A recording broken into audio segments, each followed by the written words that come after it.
Yesterday, our Pentagon would not even say that the Taliban is our enemy. Bill O'Reilly says, you know why that's happening, and I do. We don't want to make things worse. However, they are the enemy of all mankind, and I understand that, but we are being told to stand down. Yesterday, some of our guys at the gate, God bless these guys who are being told to stand down. They saw the Taliban shooting innocent women and children, and so we shot them. And guess who was in trouble?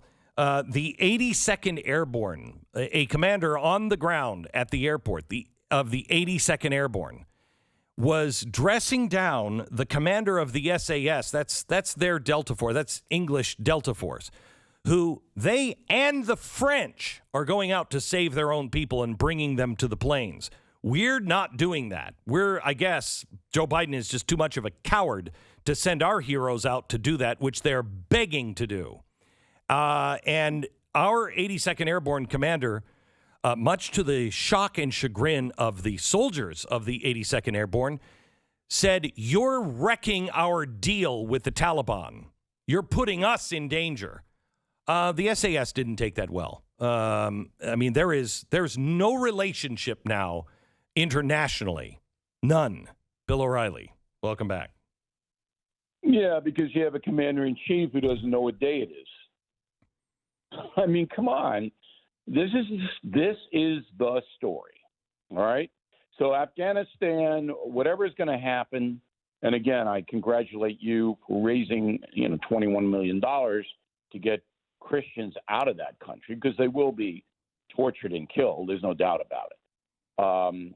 But the big story after the Taliban solidifies its power and we get as many people as we can out, all right, is the commander-in-chief of the United States does not command the respect of anyone. Would you argue with that? No, I wouldn't argue with that at all. Okay. So no one on the planet respects the commander-in-chief of the United States. And China's going, okay, we got Taiwan now. Oh, I know. We haven't had a weak president like this in our lifetime. He's worse than Jimmy Carter. Yep. Okay. So this might be a good time to take go Taiwan on into Taipei. Yep. Right? They're going to do it. And then you got already Putin giving passports, Russian passports, to people in East Ukraine who are Ukrainian citizens, telling them if you don't take a Russian passport, you can't buy a house or do any commerce in eastern Ukraine. Does it include a vaccine? What? Sorry, never mind. Never mind. It was just another vaccine joke against the Biden administration, but go ahead. All right. So Putin wants to take over Ukraine. So China wants to take over Taipei. Putin wants to take over Kiev. And they're going, this might be a good time. So let me ask you this. Oh, and by the way, Russia just raised the gas prices, because we allowed them to take over all of the... We can't do the pipeline. Yeah, can't do the pipeline. We can't do the pipeline here so that we don't have to deal with Russia and the Arabs. We can't do that. Yeah, so so Biden said, yes, Russia can sell, made the deal, and Russia just raised the price on Europe 30%. The other thing, Bill, I want to ask you, in your wildest imagination, can you imagine the Prime Minister of England not being able to get a hold of the President of the United States during a crisis for 40 hours? Well, he should have called Jill. I mean, Jill is really making the calls here, as pardon the pun.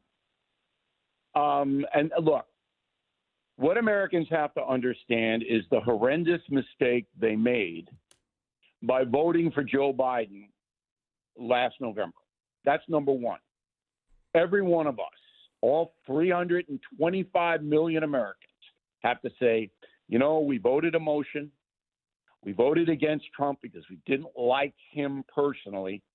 And now we put in an incompetent, diminished man and we're going to pay a horrendous price for this. Every American citizen will pay a horrendous price. The lesson is you do not vote emotion. Even though you despise Donald Trump, if you look at his 4 years, he never got us into humanitarian disasters, ever. Our economy was vibrant. Yes, he didn't know how to handle COVID. No one knew, and he didn't know. But now, in hindsight, you cannot vote emotion or ideology anymore because you're putting yourself at risk, your family at risk. This Joe Biden is not going to make a comeback. He's not going to get better. So I said to a group of friends today, this is impeachable, and they said, be careful because then you get Kamala. And I said, well, could it get worse? And they all just shouted at me, yes. But the impeachment stuff, you got to. No, I know. Let's just say he goes to get some num-nums, and everybody realizes that, and he doesn't recover.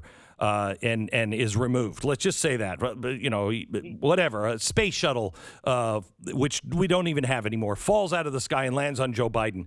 Is Kamala Harris worse than Joe Biden? No. But she's almost as incompetent.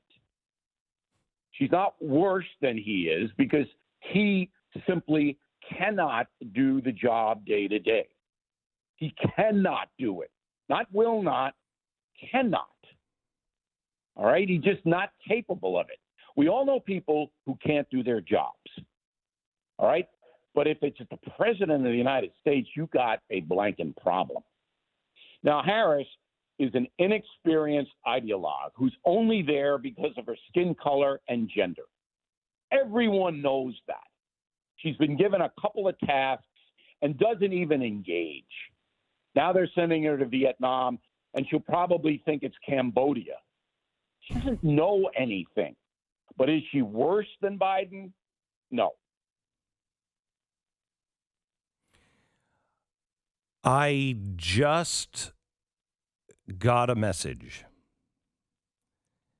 The first flight of 300 Christians is off the ground in Afghanistan and are now flying to safety. Good.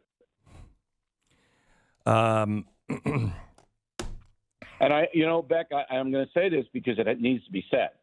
I hope the crazy right-wingers don't object to you taking people out of Afghanistan and resettling them. Yeah, well, they're not coming here because we're not taking any of them. We're not taking any of them. Wait until I tell you the list of countries that has lined up to take them. Right. But America's not one of them. But we should not have people in the media screaming about, we don't want refugees here. Yeah, they're refugees. When has America not been at least a shore of rest for refugees? So you agree with me, right? I agree with you. I agree with you. I agree with you. We should have taken every single boat, every single swimmer. We should have had our Navy just in international waters. You get to our ship from Cuba, you're in. This is ridiculous. But let's clarify it, because I'm not an ideologue and you're not either. These crazy right-wingers screaming that you don't want to resettle people who are in grave danger, that is not right. Look, I am not taking, hang on just a second. I don't say just open it up to anyone, but I say anyone who is in danger and they're in danger because of their religion or their love of freedom, or they have helped us in our work, they should absolutely be here. We'll be stronger for them. But just opening up the gates and letting any Ilhan Omar in, I don't think so. There is always a vetting process for asylum seekers, as we all know. Yes. But when I hear this stuff, I just go, you're just hurting your own cause. You've got the progressive left on the run. Biden would never be in office if it weren't for the progressive left and the media. They put him there. And now we are paying a hellacious price for that vote last November. And everyone knows it except the loons. So don't wreck it up by being a loon yourself. Is that a fair statement? Yes, it is.